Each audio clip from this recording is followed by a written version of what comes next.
So something you're going to find with socialists is they really don't understand the first thing to do with economics. Economics is a study of trade-offs. They don't understand scarcity. So it's like I've mentioned before, you've got all the variety of different kinds of food, etc. So they try to claim it as a right or whatever. It's a good, and it's no different to that of housing. You know, there's all the variety of different kinds of housing, and you've got the different locations. Not everybody wants to live in the same location, etc. And of course, scarcity all plays part of this. Privyet, comrades! Homelessness is at an all-time high right now, which sucks because in a country as wealthy as mine where there are more empty houses than there are homeless people, we better have some strong reasons why some folks are left out in the cold. So here's how I would fix the housing crisis. So long story short, he's basically imagining up a utopia. Even though the comic has been running for hundreds of years, our hero never quite manages to defeat the villain. And the reason why it never reaches what they imagine to be is because of economic reality. Because economic reality doesn't permit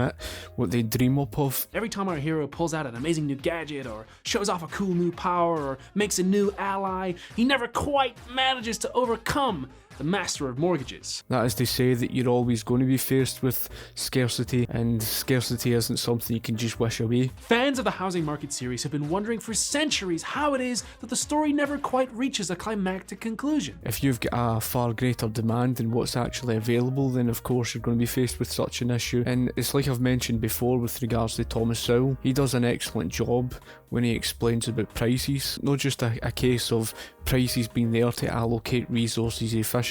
When you've got an issue over, you know, a high demand for beachfront housing, then how do you determine who gets to live in such beachfront housing? Because not everybody can live in it. So the point being is the fact that land is scarce. There's only so many houses you can build on that land, so even that is scarce. So then without prices, how then are you going to determine who gets to live in them? Well, then it comes down to favouritism.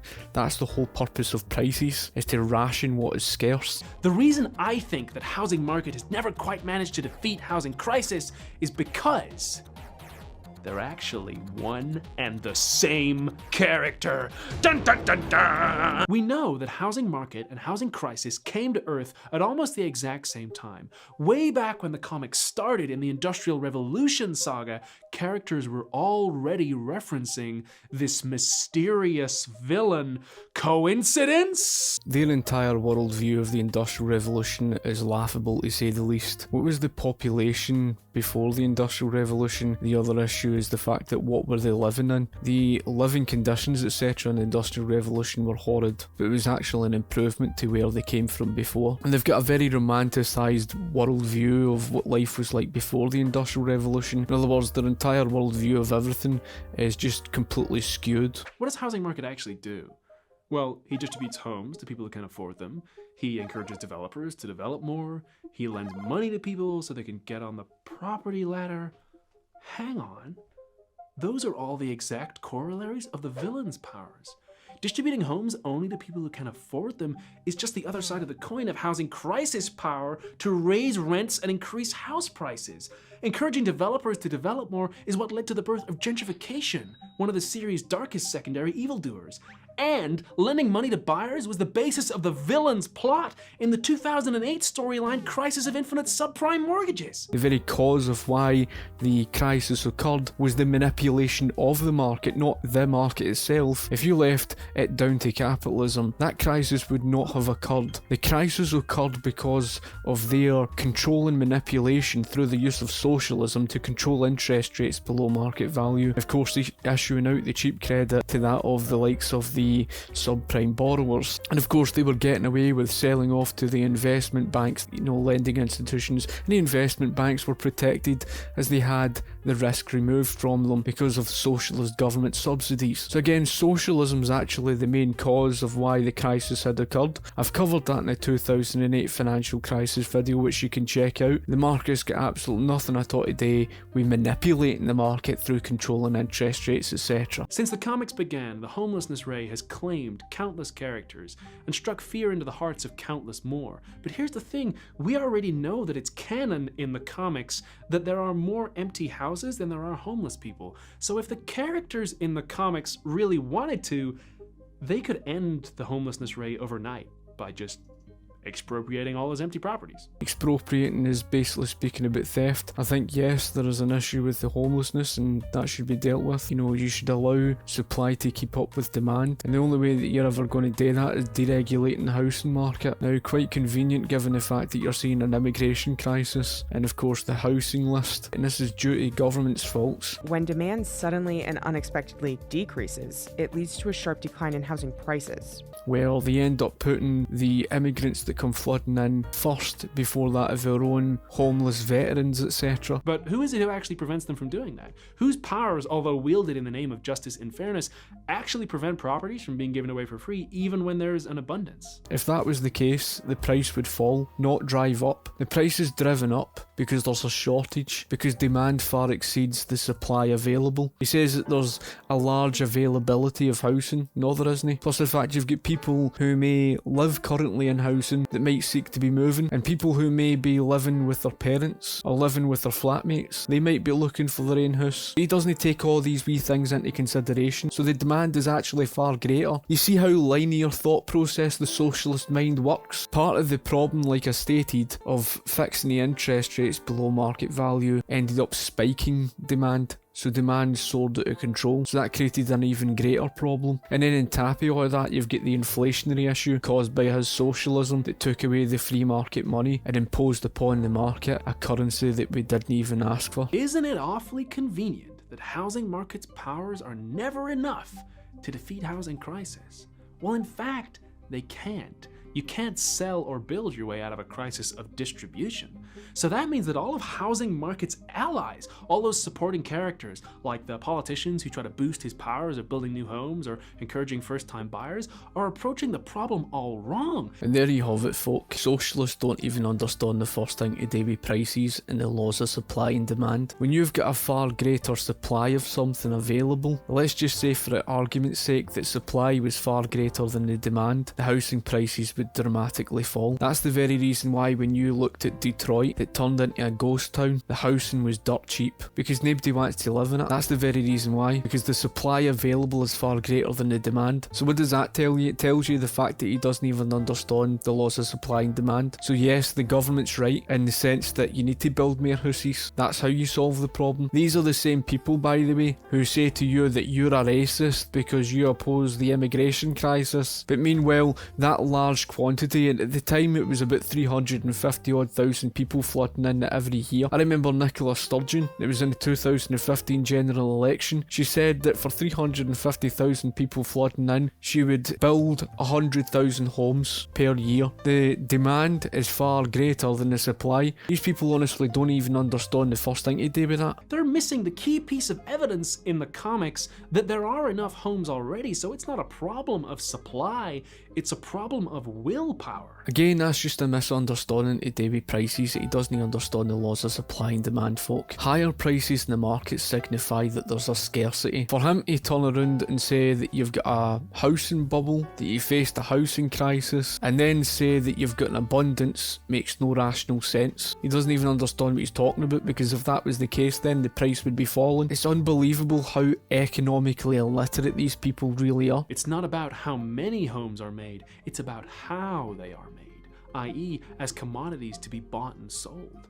And so housing crisis's evil villain powers are maintained by people's desire to keep the hero housing market around. The reason housing market can't defeat housing crisis is because market and crisis are the same thing. Again, how are they one and the same thing when the cause of the crisis of the boom and bust cycle of the 19th century was running of the printing press? You've seen that with the Panic of 1819 or the Panic of 1893. It was caused through running the printing press. The market's about leaving things be to determine what your money is. The market determines that. That was gold and silver. Of course, they wouldn't leave the market be. They tried to control and manipulate the ratio of money. They wouldn't leave the market be. That's not the fault of the market. Just like that to do with the issue you see in the 20th century, the main cause of the boom and bust cycle was caused by controlling and manipulating the interest rates. And that, of course, created the boom, because you artificially lower the interest rates, creates the boom and the eventual bust. The market was basically saying from the market value, don't touch the interest rates. If they're high,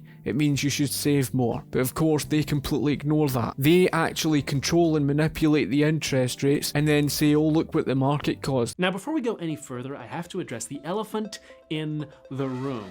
There is another popular fan theory that my theory flies in the face of. Some fans of the comic believe that the real reason that housing market has never defeated housing crisis is because he simply hasn't been allowed to. We all know that our hero's awesome powers are kept in check by his green belt of regulation.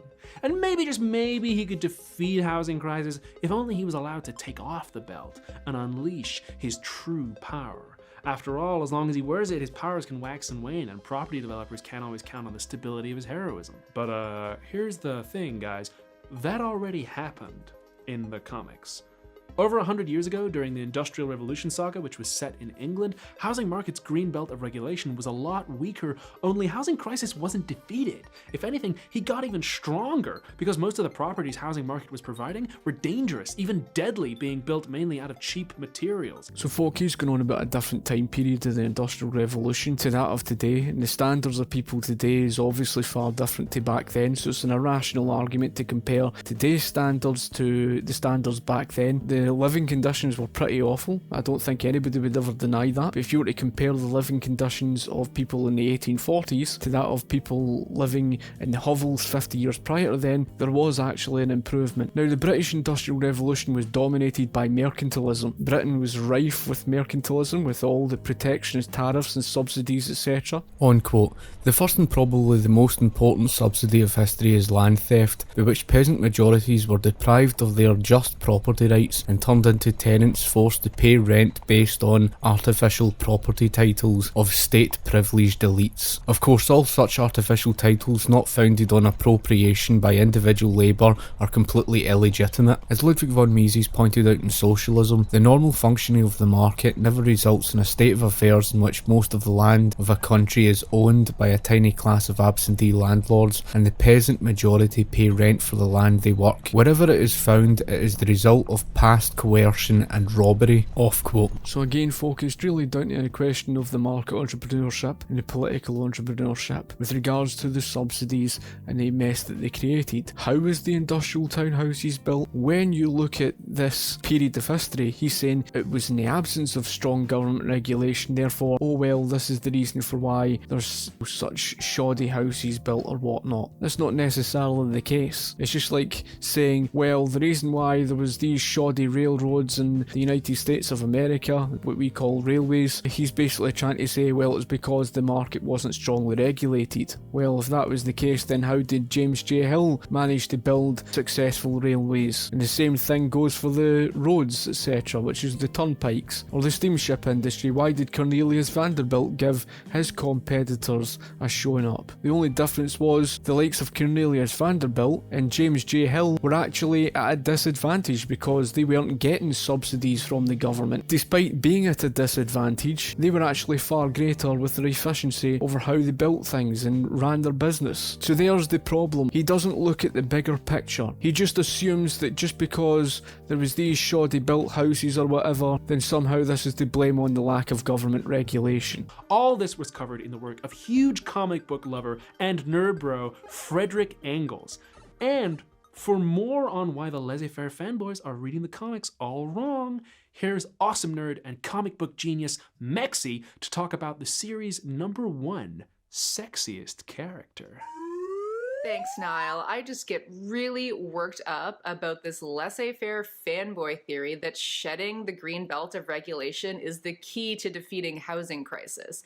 This is pure fantasy. Not only did Nerdbro Engels show us what happened when the belt was weakened during the Industrial Revolution saga, but the laissez-faire boys forget that we have a much more recent example. In issue 2016 in New York, housing market was seduced by the beguiling Airbnb, who claimed to be the secret weapon that housing market had been looking for. While their romance heated up, Airbnb convinced housing market to take long-term rentals off of the market, all while claiming that this was a great way to allow working class people to top up their income. The prices skyrocketed, people were forced out of their neighborhoods, gentrification's powers grew stronger, and more people were struck with the homelessness rate. If we were to go down the road of their argument to say that in the absence of government regulation, this is the reason for why there was shoddy houses built, and they were trying to claim that the British Industrial Revolution was somehow free market when it wasn't, how then do they stand to reason the likes of Cornelius Vanderbilt and James J. Hill gave their competition a complete showing up? The market entrepreneurs, they gave their competition a showing up and they refused to take on government subsidies, just like how James J. Hill built the only successful transcontinental railroad in American history. He built it successfully, much cheaper,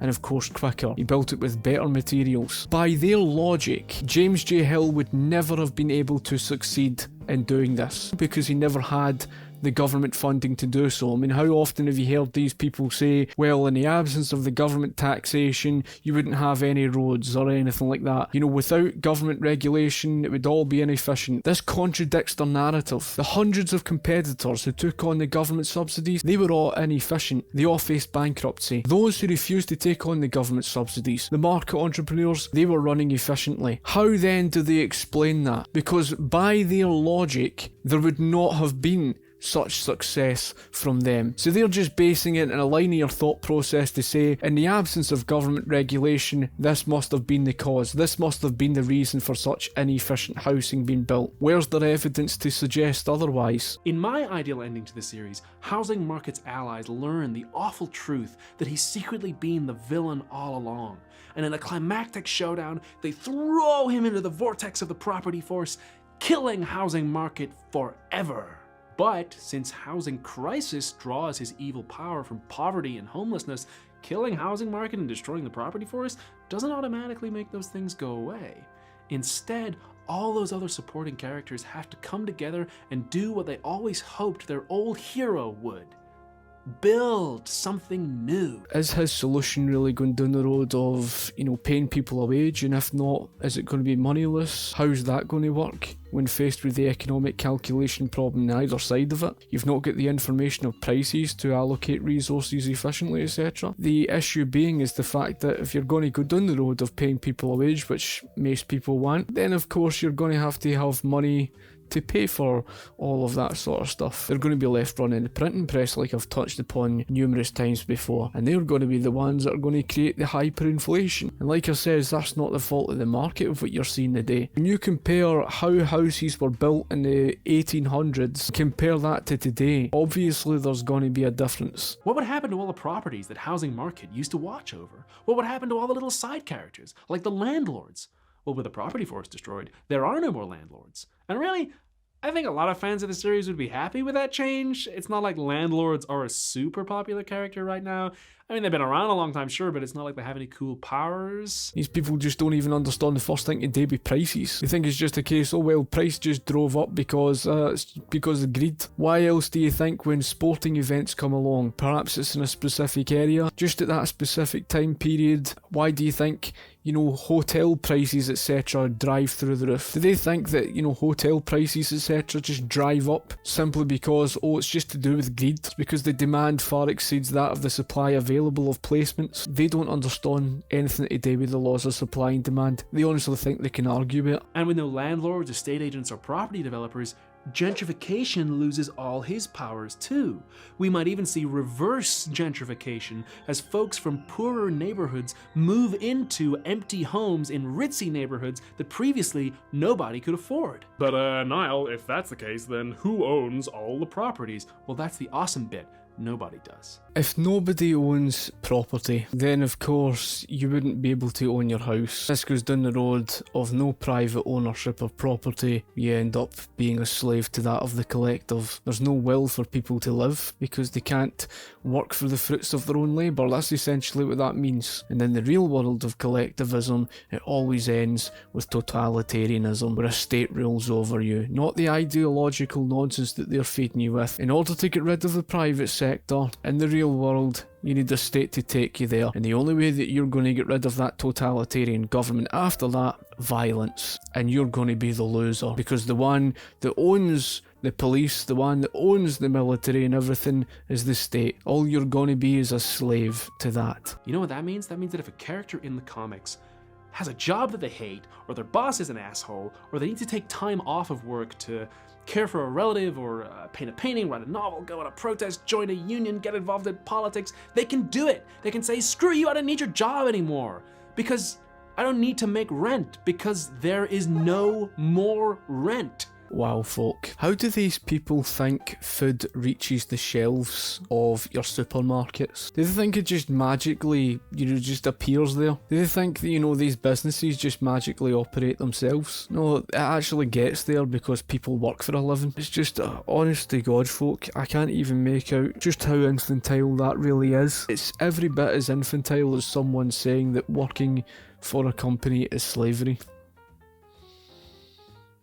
That means that all the background characters, the little characters, who for so long have been playing second fiddle to housing market as the hero of the series, they become the protagonists of the comic. I thought the protagonist was the socialism controlling and manipulating the interest rates that caused the boom, and then the eventual bust. After all, what do you think happens when you artificially lower the interest rates below market value? You create an increase in demand, don't you? And what happens when you create an increase in demand of an area of a shortage? What do you think happens to the price? And you're dealing with people who don't even understand the basics of the laws of supply and demand, and what the bloody hell do you expect? Yeah, it sucks if you've already paid half your mortgage and you don't get that money back, but on the other hand, at least you don't have to pay the other half.